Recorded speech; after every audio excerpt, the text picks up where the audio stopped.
Estuvimos allá alabando a nuestro Padre Celestial, mandando saludos también a todos y cada uno de ustedes aquí presentes. Y pues vamos a continuar, hermanos, en esta mañana hablando de un tema titulado Cuando llega la aflicción, When Affliction Comes.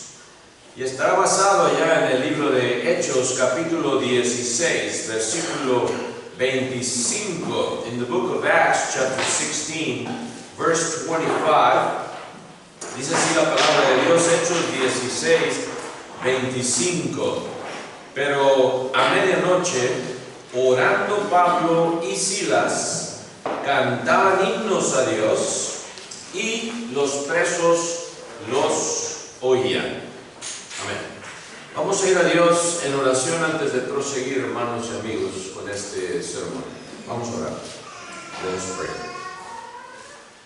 Padre nuestro que estás en los cielos, santificado sea tu santísimo nombre. Gracias te damos una vez más hoy en esta mañana por habernos permitido congregarnos como cuerpo tuyo, como iglesia tuya, Señor, para llevarte a cabo esta alabanza espiritual, esperando, Señor, que sea de tu total agrado. Pedimos también por todos aquellos que no pudieron estar entre nosotros, que quizás estén enfermos, debilitados, que tú les restablezcas al 100%, Señor, y tengan la habilidad de poder estar aquí una vez más reunidos la próxima vez de reunión, Señor. Sé también con todos aquellos que andan fuera de la ciudad y guárdales y cuídales en su camino para que vayan y regresen con bienestar aquí a su hogar, Señor. No nos dejes de tu mano como nación también, Señor, y sé con nuestros líderes para que puedan hacer decisiones sabias, en especial nuestro presidente, que tú le des esa sabiduría necesaria para saber regir de la manera que a ti te agrada, Señor, y podamos también seguir con la proclamación de tu evangelio a todos aquellos que todavía no lo han conocido, Señor. Dame palabras fáciles hoy en esta mañana y que todos salgamos edificados por medio del estudio de tu palabra. No nos dejes de tu mano y perdona nuestras ofensas. En el nombre precioso de Cristo Jesús te lo imploramos. Amén. Me pidió el hermano Benjamín que también diera un sermón allá en Bradley. Bueno, pues espero tener suficiente voz, Benjamín, porque es cuando me empezaba a dar el ataque a la garganta y me tomé unas pastillas de orégano, decía el hermano Rada. Son muy buenos hermanos, se los recomiendo, ¿verdad? También, si a cualquier otro de los hermanos Martínez fueron los que nos dijeron también de ello, ¿verdad? Sobre eso, los hermanos. Ya me había dicho el hermano Tony, parece que aceite de orégano, una vez me acuerdo, ¿verdad? Pero nunca me dio el botecito, ¿verdad? Pero como que así decía, bueno, lo he confirmado. Pero bueno, vamos a continuar, hermanos, en esta mañana. Y cuando hablamos, hermanos, de la aflicción, affliction, ¿quién quiere, levante la mano, hermano, aquí o hermana, tener aflicción? Yo creo que ninguno de nosotros quisiéramos levantar la mano. Es más, es lo que menos queremos, estar afligidos, ya sea con enfermedades o problemas o de cualquier índole. Es lo que menos queremos. Pero la aflicción, sin embargo, es parte integral de la vida de todo cristiano, específicamente hablando. Y Dios sabemos y entendemos que alguna vez probará nuestra fe y el sufrimiento aparecerá. Es inevitable. Los sufrimientos que encontramos aquí de Pablo y Silas encarcelados allí en la ciudad de Filipos son un buen ejemplo de esto. Y podemos leer todo el capítulo, pero por falta de tiempo no lo vamos a leer, hermanos. A lo que llega el encarcelamiento de Pablo y de Silas en esta ciudad. Sin embargo, lo que Pablo y Silas hicieron ante esta aflicción que les había llegado a sus vidas es un buen ejemplo de lo que debemos hacer cuando padecemos también nosotros como cristianos. Dice ahí que Pablo y Silas primeramente oraron a Dios, número 1.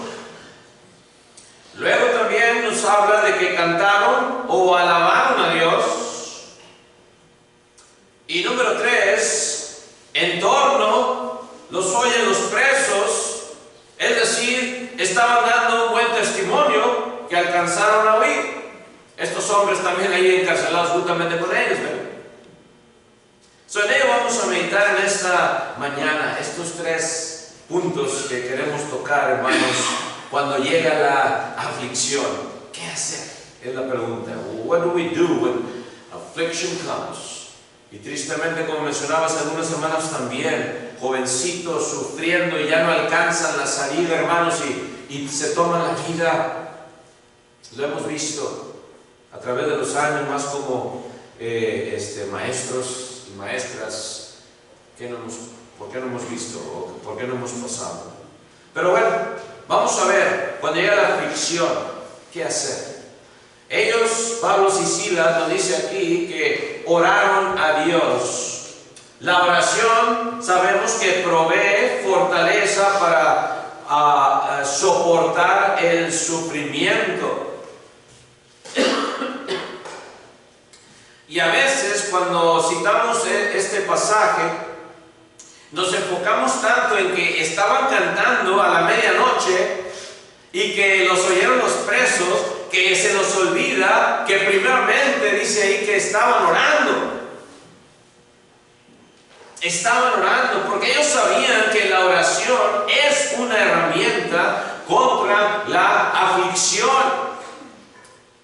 Contra la aflicción por la cual ellos estaban pasando. Yo nunca he estado encarcelado, pero me imagino que no ha de ser nada bonito, hermanos, estar ahí en una cárcel. Está sufriendo, y más las cárceles de la antigüedad. No estamos hablando de las cárceles modernas, ¿verdad? Que tienen aire acondicionado y todo lo demás, ¿verdad? Pero estoy hablando de las cárceles, los calabozos de la antigüedad, muy diferentes a lo que hoy llamamos nosotros cárceles. Y ellos sabían, sin embargo, que la oración era una herramienta contra la aflicción. Fíjense lo que dice Santiago también, capítulo 5, versículo 13, en the book of James, chapter 5, verse 13, dice así la palabra de Dios, dice Santiago 5:13, ¿está alguno, hace una pregunta, ¿está alguno entre vosotros afligido? ¿Y cuál es la respuesta que da Santiago? Primeramente, haga oración. Haga oración. ¿Estás afligido? Llega la aflicción a tu vida. Haga oración. Y luego dice, pregunta también, ¿está alguno alegre? Cante alabanzas. Amén. Pero empieza todo con la oración. Cuando Jesús también oró en el Getsemaní, Él estaba en aflicción, agobiante. Su sudor dice que era como gotas de sangre que caían a la tierra. Imagínense tanta aflicción por la cual Él estaba pasando, y eso que todavía no llegaba a la crucifixión, ¿no? No estaba en ese estado de crucificado, pero ya la aflicción había llegado, el momento había llegado, y Jesús va a solas y ora ahí en el Getsemaní. Jesús se sentía morir de angustia y se lo hace ver a sus discípulos, al grupo más cercano que él tenía. Allá en Mateo capítulo 26, versículo 36 al 38, in the book of Matthew chapter 26, verses 36 through 38, dice así la palabra de Dios, Mateo 26, 36 al 38. Entonces llegó Jesús con ellos a un lugar que se llama Getsemaní y dijo a sus discípulos, sentaos aquí entre tanto que voy allí y oro. Y luego toma a su grupo preferido. Y tomando, dice, a Pedro y a los dos hijos de Zebedeo, comenzó a entristecerse y a angustiarse en gran manera.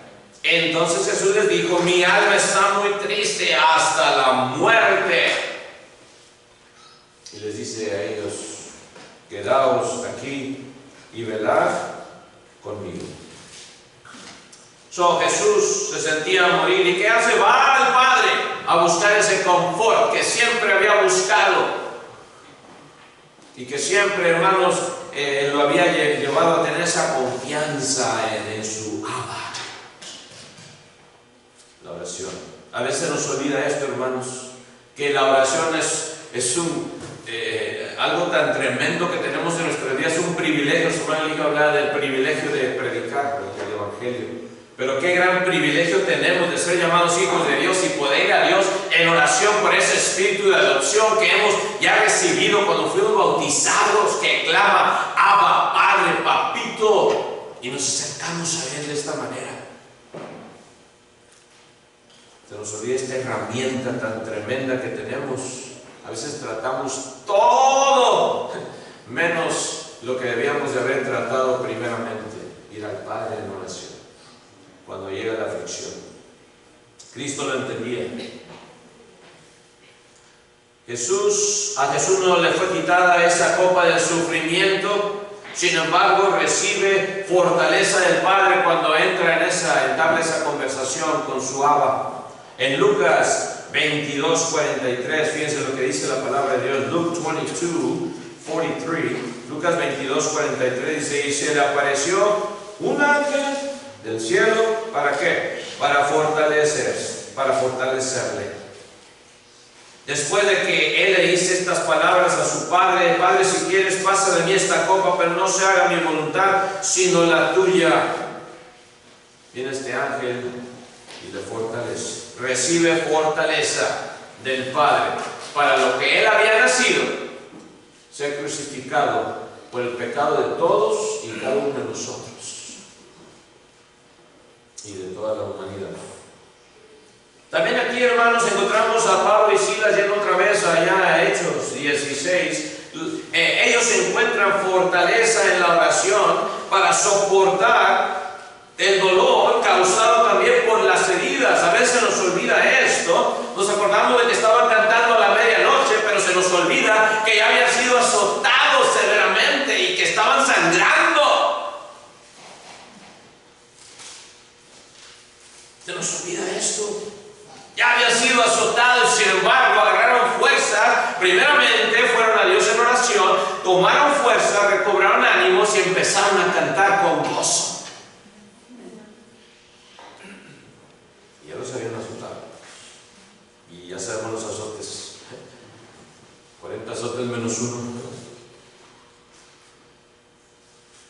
La oración trae de regreso el gozo cuando la tristeza nos invade. La oración es una herramienta para tener gozo en medio de las dificultades. Ahí en Santiago capítulo 1, versículos 2 y 5, fíjense lo que dice. Otra vez Santiago 1, 2 y también el 5. Dice así, el medio hermano de Jesucristo. Dice: hermanos míos, tened por sumo gozo cuando ¿qué? Os halléis en diversas pruebas. Estén contentos cuando se hallen en dificultades, en aflicciones. Y luego el 5 dice: y si alguno de vosotros tiene falta de sabiduría, pídala a Dios, el cual da a todos abundantemente y sin reproche, y le será dada. Tengan gozo, porque saben ustedes, o deben de saber, que la prueba de vuestra fe también produce paciencia.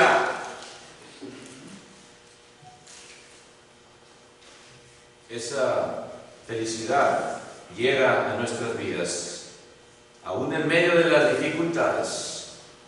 Cuando vamos y recordamos también a Ana, si ustedes se acuerdan, mamá de Samuel, el primero de la gran línea de profetas. Ana estaba en medio de gran tristeza, de gran aflicción, y su oración le devolvió la paz. Allá en 1 Samuel 1 versículos 6 al 13, fíjense lo que se nos dice. Primera de Samuel, 1 Samuel 1, 6 to 13. Primera de Samuel 1, 6 al 13. Dice así la palabra de Dios: y su rival la irritaba, enojándola y entristeciéndola, porque Jehová no le había concedido tener hijos. Así hacía cada año cuando subía a la casa de Jehová, la irritaba así, por lo cual Ana, ¿qué? Lloraba y no comía. Y ustedes como madres entienden esto. Más si han tratado de concebir y no han podido por muchos años. ¿Entienden lo que está hablando aquí? Lloraba y no comía. Y el Elcana, su marido, le dijo: Ana, ¿por qué lloras? ¿Por qué no comes? ¿Y por qué está afligido tu corazón? ¿No te soy yo mejor que 10 hijos? La respuesta es no, hermanos. Por más que queramos ser nosotros como esposos mejor que 10 hijos, no. Ya entendemos el amor de una madre es muy diferente al amor de un esposo. Y se levantó Ana después que hubo comido y bebido en Silo, y mientras el sacerdote Elí estaba sentado en una silla junto a un pilar del templo de Jehová, ella con amargura de alma oró a Jehová y lloró abundantemente. Viene la oración: amargura de alma, aflicción. ¿Y ella qué? Lloró, dice. Oró a Jehová y también lloró abundantemente. No es malo, hermanos, llorar cuando estás afligido. A veces decimos los hombres: no es que los hombres no deben llorar, dice la canción, ¿verdad? Dicen que los hombres. Sí podemos llorar, hombres y mujeres. Y más si somos siervos de Dios. Y más si estamos afligidos. Y más si entendemos que si oramos a Dios y hablamos con Abba, nos va a dar consuelo. E hizo voto, hizo una promesa, el 11, diciendo: Jehová de los ejércitos, si te dignares mirar a la aflicción de tu sierva y te acordares de mí, y no te olvidares de tu sierva, sino que dieras a tu sierva un hijo varón. Te pido nada más, no dice: yo quiero tener de perdida 10. A veces tenemos planos casando. Yo quiero tener 20. A ver qué dice la esposa ahora primero. Dice uno, nada más. Yo lo dedicaré, dice, a Jehová todos los días de su vida, y no pasará navaja sobre su cabeza. Será nazareno.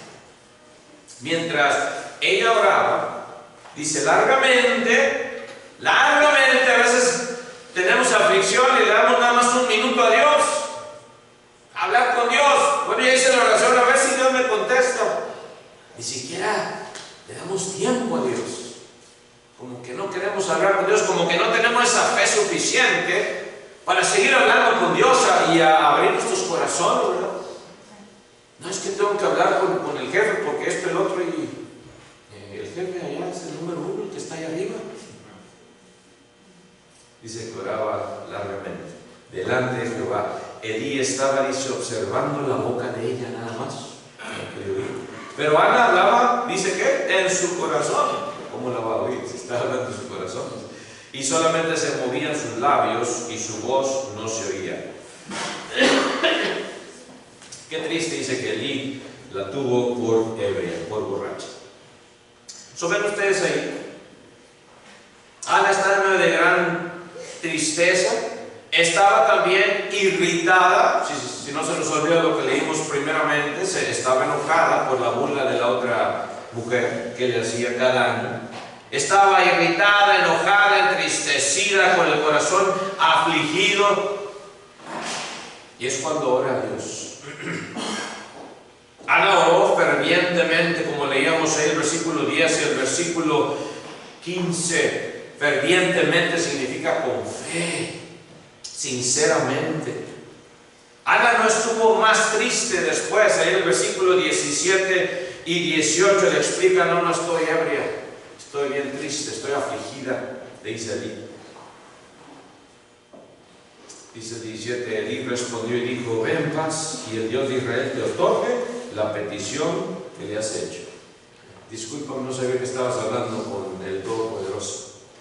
Ella le dijo: haya tu sierva gracia delante de tus ojos. Y se fue la mujer por su camino y comió y no estuvo más triste. Se le quitó la tristeza, va y come. Dios le da ánimo. Y dice, y sigue contenta. No estuvo más triste. Se nos olvida el gran poder de la oración. Ojalá que nunca se nos olvide, hermanos amigos, el poder, la grandeza de la oración, del poder platicar con Dios. La oración permite decirle a Dios nuestra aflicción, nuestra angustia. No porque Dios no las conozca, ya sabemos, hermanos, que Él sabe todo, sino porque es una forma de poner nuestra confianza en Él. Muchos usan esto como una excusa. Pues, Dios ya sabe que estoy sufriendo, ¿para qué tengo que hablar con Él 30 minutos? Nuestras peticiones deben ser conocidas delante de Dios, dice el apóstol Pablo. Debemos hacerle conocer a Dios nuestras peticiones. Filipenses 4:6, dice esto el apóstol Pablo, los hermanos de Filipos. Philippians 4:6, dice así la palabra de Dios. Dice, por nada que estéis afanosos, si no sean conocidas vuestras peticiones delante de Dios. ¿Cómo? Ahí nos dice cómo. En toda oración y ruego. Orar es una cosa, rogar es otra cosa también. Oración y ruego. Cuando nuestros niños nos ruegan a veces, por favor, papá, cómprame esto, por favor. Ya sabemos que es un ruego, no es una petición. Y están jalando los pantalones y todo para que les compremos eso. Ruego. Así Dios quiere que también pidamos de esta manera. Petición y ruego, dice, delante de Dios, que sean conocidas. Deja que Dios conozca de tu boca. Ya sabemos que eres el omnisciente, pero quiere que hables, que abras tu boca y que hagas tus peticiones conocidas ante Él. Y luego dice, que no se nos olvide el último, ¿cómo? Con acción de gracias, o sea, agradecidos. No que porque me las merezco yo te he servido fielmente todos estos años, yo me merezco de ti todo esto. No nos merecemos nada. Pero por tu gracia, por tu gran amor, Dios, te ruego esto, te lo pido. Tenemos la confianza también que Él nos oye y que recibiremos respuesta según su voluntad. Dice 1 Juan 5, 14 y 15, 1 John 5, 14 and 15, el apóstol del amor, o el amado, dice 1 Juan 5, 1 John chapter 5, verses 14 and 15, dice así la palabra de Dios, 14 y 15, y esta es la confianza que tenemos en Él, que si pedimos alguna cosa conforme a ¿qué? Conforme a su voluntad, Él nos oye. Y si sabemos que Él nos oye en cualquiera cosa que pidamos, sabemos que tenemos las peticiones que le hayamos hecho. ¡Qué gran bendición! De antemano sabemos que si le pedimos a Dios de acuerdo a su voluntad, ahí está la clave, no a la de nosotros, Él nos oye. Ya lo tenemos hecho. Ya tenemos esa concesión de parte de Dios. Y es por eso que Pablo y Silas oraron en la casa. Es por eso que tenían ellos esa confianza, que a pesar de que estaban sangrando, y que a pesar de que les dolía todo el cuerpo y meramente más, yo creo, la espalda, porque ese era el lugar más apropiado, ¿verdad? Para que le diesen sus latigazos. Ellos fueron a Dios en oración. La oración permite también poner en manos de Dios todas nuestras preocupaciones, como dice el apóstol Pedro en 1 Pedro 5, 7, 1 Peter 5, 7. Dice así también la palabra de Dios, el apóstol Pedro, dice, echando toda vuestra ansiedad sobre Él, porque Él tiene ¿qué? Cuidado de vosotros. Echando, o sea, sacando todo lo que tenemos, ansiedad. ¿Tienes ansiedad hoy, hermano? Enfermo, no sabes lo que estoy pasando. Échasela a Dios, dice. Échasela. Él no va a decir, voy a aprovechar de estar echando todas sus aflicciones, ya me cansaste, tú eres el que más pones gorro aquí en las 6:20 y San José. No, nunca te va a decir eso Dios. Échalas. Toda la ansiedad que traigas hoy también, échala sobre Él, porque Él tiene cuidado de vosotros, así como usted y yo cuidamos a nuestros hijos cuando están enfermitos. Y procuramos darles todo, así Dios a nosotros también cuida de nosotros. Tiene preocupación de nosotros. Pero bueno, ¿qué más hicieron? Oraron a Dios Pablo y Silas. También número 2 decíamos, alabaron a Dios, cantaron. Viene el ánimo de Dios, les da fuerzas para que abrieran sus bocas y por medio de la garganta cantaran. El instrumento que Dios nos ha dado, maravilloso, la garganta. Algunos más afinados que otros, pero no hay problema. Lo que oye Dios es aquí, lo que viene del corazón. Las cuerdas del corazón es lo que Dios oye. Y alabaron a Dios. Si padecemos también por causa de la justicia, santifiquemos a Dios en nuestro corazón. Esto lo dice Pedro, y en 1 de Pedro 3, 14 y 15, 1 Peter 3, 14 and 15, dice así también la palabra de Dios, mas también si alguna cosa padecéis, ¿por causa de qué? De la justicia. Bienaventurados sois, o sea, doblemente felices. Por tanto, no os amedrentéis por temor de ellos, ni os conturbéis, sino santificad a Dios el Señor, ¿en dónde? En vuestros corazones. Y estad siempre, ¿qué? Preparados para presentar defensa, pero con mansedumbre y reverencia ante todo el que os demande razón de la esperanza que hay en vosotros. Y yo les quiero preguntar a ustedes hoy, hermanos y amigos, ¿qué esperanza hay en nuestros corazones, en tu corazón hoy? ¿Qué esperanza tienes? ¿Qué esperanza tenemos? La mía es estar frente a Cristo, cara a cara, frente a Él. Esa es mi esperanza. No sé si la tuya también. Algún día estar cara a cara, cantamos el himno, ¿verdad? Cara a cara, espero verle. Esa es mi esperanza. Y esa es la esperanza, dice aquí, que para que el que os demande razón, dice, de la esperanza que hay en vosotros, tú le des razón de ello. De esa esperanza. Estar con Cristo frente a frente, esa es mi esperanza. Aunque ellos padecieran, Dios debería seguir siendo entronizado en sus corazones. Eso lo entendía Pablo y Silas. ¿Qué significa entronizado? ¿Qué es eso, hermano Chávez? Habla de entronar a alguien. Colocar a alguien en un trono. Y nosotros debemos colocar a Dios en el trono que Él se merece, porque Él es el único que se merece estar sentado en ese trono. Él es el único que manda en su iglesia. Y debemos seguirlo entronizando. Colocarlo en ese trono que Él se merece. Nunca bajarlo de ese trono. Nunca poner algo que haya entre Él y nosotros, ¿verdad? Que se interponga algo o alguien. Pablo y Silas entendían que ellos no deberían tampoco culpar a Dios de abandonarlos, porque ellos sabían que aunque estaban sufriendo, que aunque habían sido azotados, Dios estaba allí con ellos. Y mucho menos renegar de Dios. God forbid, como se dice en inglés. Renegar de Dios por lo que me está pasando. Mira, Señor, yo desde que me bauticé me ha ido bien mal, Señor. Perdí mi trabajo, perdí mi casa, perdí mis hijos. Y en fin la lista sigue, ¿verdad? Como si Dios tuviera la culpa de todo eso. Y se nos olvida todo lo que hacemos nosotros para causar tantas cosas, para causar tantas repercusiones por las malas decisiones que a veces hacemos. Pablo y Silas entendían que aunque padecieran, deberían seguir alabando a Dios.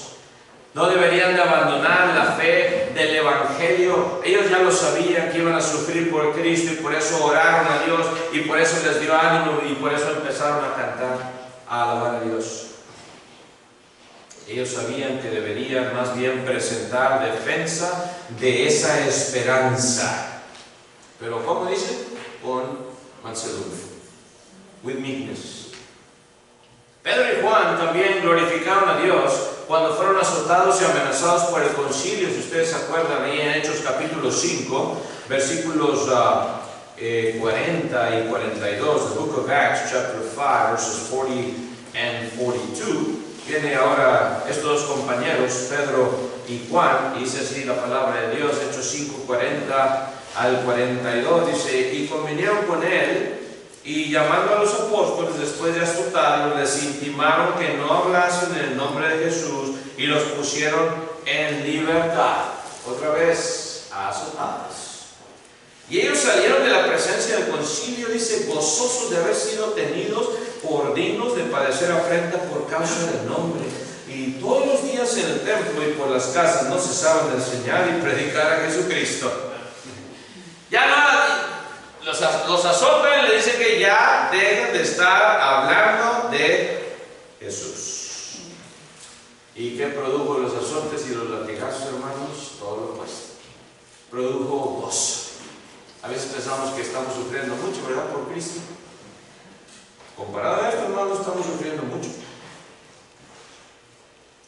Cuando Pablo y Silas también, hermanos, empiezan a cantar a medianoche. ¡Wow! Qué ejemplo también, ¿verdad? Entendieron que a veces íbamos a padecer como cristianos, pero debían de dar gloria a Dios por ello.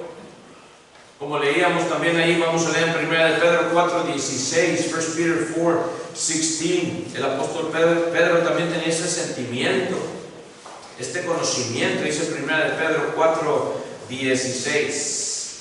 Y dice, pero si alguno padece como cristiano, solamente 2 veces se encuentra en la palabra de Dios la palabra cristiano. Cuando se les llama cristianos por primera vez en Antioquía, ahí en Hechos, y también aquí, hermanos, el 16. Si alguno padece como cristiano, dice que no se avergüence, sino glorifique a Dios por ello. Glorifica. Estás padeciendo por ser cristiano, tu familia ya te abandonó, tu familia ya te rechazó, ya te puso la cruz y ahora sí ni te pares aquí. No te mortifiques. Dice, glorifica a quién? A Dios por ello. Porque tendrás esa corona de vida eterna. Porque tendrás esa mansión preparada para todos los que le aman en aquel día. Pablo y Silas estaban padeciendo por hacer el bien, no por hacer el mal. Sabían que este sufrimiento le agradaba a Dios y por lo tanto estaban alabando a Dios, cantando himnos. Y este entorno, punto número 3, dio un buen ejemplo. Dio un buen ejemplo a los que estaban ahí también en esa situación. La actitud de Pablo y Silas también posiblemente, estamos casi seguros, que contribuyó a la obediencia del carcelero de Filipos, que más después él se bautiza con toda su familia. Como dice Hechos 16, 29 al 33. Imagínense esto. Acts 16, 29 through 33. Dice, él entonces, pidiendo luz, se precipitó adentro y temblando, el carcelero, se postró a los pies de Pablo y de Silas, después de que hay ese terremoto y en fin se abren las puertas de la cárcel, se les caen las cadenas y sacándolos les dijo, señores, ¿qué debo hacer para ser salvo? Ellos dijeron, cree en el Señor Jesucristo y serás salvo tú y tu casa. Y le hablaron la palabra del Señor a él y a todos los que estaban en su casa. Y él, tomándolos en aquella misma hora de la noche, les lavó las heridas. Señal de arrepentimiento, ¿eh? Sincero. Y otra vez se nos olvida que estaban sangrando. Y viene este hombre que no los conocía, que tenía unas cuantas horas nada más de conocerlos y que los había oído cantar quizá también porque estaba en el calabozo de más adentro. Sin embargo, algo oyó y escuchó también. Nos imaginamos. Y vino después y tiene ese cambio de mente. Estos necesitan ayuda. Vio quizá toda la sangre ahí derramándose en sus espaldas, en sus pies, en todo el cuerpo. Les lava las heridas. Y enseguida se bautizó, dice él, con todos los suyos. Y luego se los lleva a su casa. Ya no le importó dejar la cárcel y cómo estaba la situación. Y él entendía, hermanos, que quizás a lo mejor iba a morir, porque estaba dejando su trabajo. Y eso no era cualquier cosa ser carcelero, porque si se iban los presos, rodaba tu cabeza. Ya no le importa. Va y se lo lleva a su casa, les puso la mesa y se regocijó con toda su casa de haber creído a Dios. Amén. Dieron un buen ejemplo. ¿Qué clase de ejemplo estamos dando? Es la pregunta que deben de determinar. Ponte a pensar la manera que hablo, qué clase de ejemplo estoy dando a los que me escuchan. A veces son muy buenos con los de afuera, ¿no? Bien lindo, hermano Chavo. Pero con su familia, si lo llevan los hermanos, a veces no son buen ejemplo. A veces no damos un ejemplo a seguir. Ojalá que recapacitemos todos y cada uno de nosotros y pensemos ese ejemplo. Estamos animando a otros a que también vengan a la obediencia del Evangelio. Los presos probablemente, ¿verdad? Otra vez oyeron, muy seguro. También el carcelero, lo oyeron cantar. Se preguntaban cómo podían cantar si estaban en medio del dolor. No se make sense. ¿Qué está pasando aquí? ¿Alguien está cantando a medianoche? Pablo dijo que sus prisiones le dieron valor, fíjense, a otros para hablar de Cristo. Y de eso se regocijaba Pablo. Esto lo encontramos en Filipenses 1:14. Philippians 1:14. Dice el apóstol Pablo a los hermanos de Filipos. Filipenses 1:14, 1:14 Philippians dice: y la mayoría de los hermanos cobrando ánimo en el Señor con mis prisiones, se atreven mucho más a hablar la palabra, dice, sin temor. Eso es lo que producían las cadenas de Pablo. Y no le deseaba a nadie sus cadenas, dice. Pero esto es lo que producía. El sufrimiento de Pablo producía a otros a animarse. Y ojalá que también tu sufrimiento, como verdadero cristiano, anime a otros a seguir adelante. Mires, hermano, cómo ha sufrido. Cómo le ha llegado, hermanos, el sufrimiento, la aflicción a sus hermanos, hermanas, pero sigue adelante, sigue fiel, sigue animando a otros, sigue sirviendo en el Señor y cobra ánimo ese hermano, esa hermana, por tu aflicción. Ojalá que tú, hermano, hermana, también seas así como Pablo, que motives a otros, aunque estés pasando por gran tribulación. Los sufrimientos mortales también, hermanos, nos acordamos de Esteban, el primer mártir cristiano. Esos sufrimientos de Esteban, que fueron mortales, motivaron también a la iglesia a soportar la persecución y a predicar. Eso lo encontramos ahí en Hechos 8, ya para terminar. Hechos 8, del 1 al 4. The book of Acts, chapter 8, verses 1 through 4. Dice así la palabra de Dios, Hechos 8, del 1 al 4. Y Saulo consentía en su muerte, ya después de que nuestro hermano Esteban llegó al paraíso. Saulo consentía en su muerte, dice: en aquel día hubo una gran persecución contra la iglesia que estaba en Jerusalén, y todos fueron esparcidos por las tierras de Judea y de Samaria, salvo los apóstoles. Y hombres piadosos llevaron a enterrar a Esteban, e hicieron gran llanto sobre él. Y Saulo asolaba a la iglesia, y entrando casa por casa arrastraba a hombres y a mujeres y los entregaba en la cárcel. Pero los que fueron esparcidos iban por todas partes, que anunciando el Evangelio. Tomaron en serio ese privilegio del cual hablamos en la clase de esta mañana, muy en serio. Y se acordaron también de este primer mártir, de acuerdo a la historia que tenemos de Esteban, y el sufrimiento que él sufrió, y cómo fue apedreado. Ya sabemos la historia, hermanos, como no eran piedras muy grandes, eran medianitas nomás, para que entre más le daban, más sufría la persona, pero no se moría, ¿ven? Eran unas piedrotas grandotas en la cabeza y ahí quedaba el individuo, ¿no? Le trataba de que sufriera la persona cuando eras apedreado.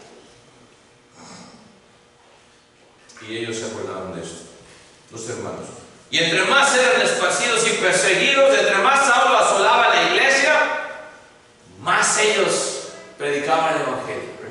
¿Qué nos impide a nosotros, hermanos, predicar el Evangelio? Compartir el Evangelio. What stops you from sharing the gospel? Are you so shy? You Jovencitos, anímense, inviten cuando hacemos las juntas de jóvenes. Que bueno, me da gusto cuando traen amiguitos, amiguitas. Trajeron uno, trajeron dos, trajeron tres. Amen. De eso se trata, de que invites, de que compartas el Evangelio, de que te animes, jovencito, jovencita, hermano, hermana, no importa la edad que tengas, de compartir este Evangelio de salvación. Cuando estamos en aflicción y oramos y mantenemos nuestra fe, podemos enseñar a otros qué hacer cuando la aflicción llegue, qué hacer cuando venga ese problema. Démosle a Dios el lugar que merece como Señor de nuestras vidas. No dejemos de reunirnos, hermanos, hermanas. No abandonemos la esperanza, no reneguemos ni culpemos a Dios por todo lo que nos está pasando. Todos sufrimos de alguna manera u otra, todos tenemos aflicciones de alguna manera u otra, pero Dios quiere que sigamos adelante. Dios quiere que sigas proclamando su Evangelio.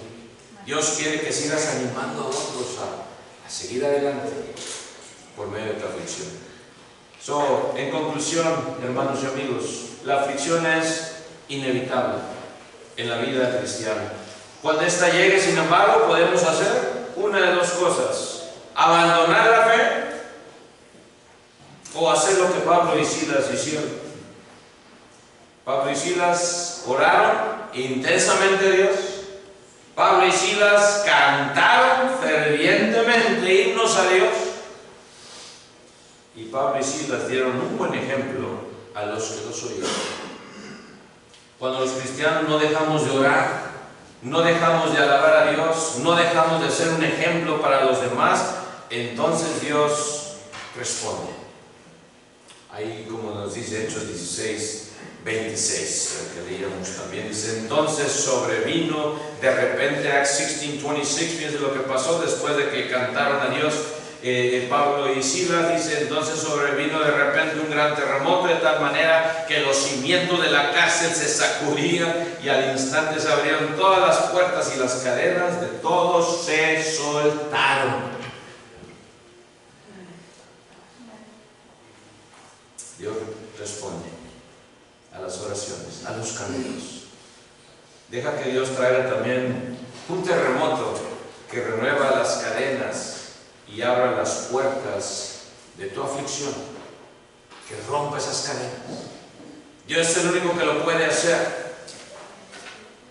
Y todo comienza con confesarle a Cristo como el Hijo de Dios. Claro, arrepentido sinceramente. Confiésele a Cristo como el Hijo de Dios y cree que Dios le resucitó de entre los muertos al tercer día, y ser bautizado para el perdón de tus pecados. Hoy lo puedes hacer mientras cantamos un himno de invitación, pues de que podamos hacerlo así. Que Dios bendiga. God bless you. Amén.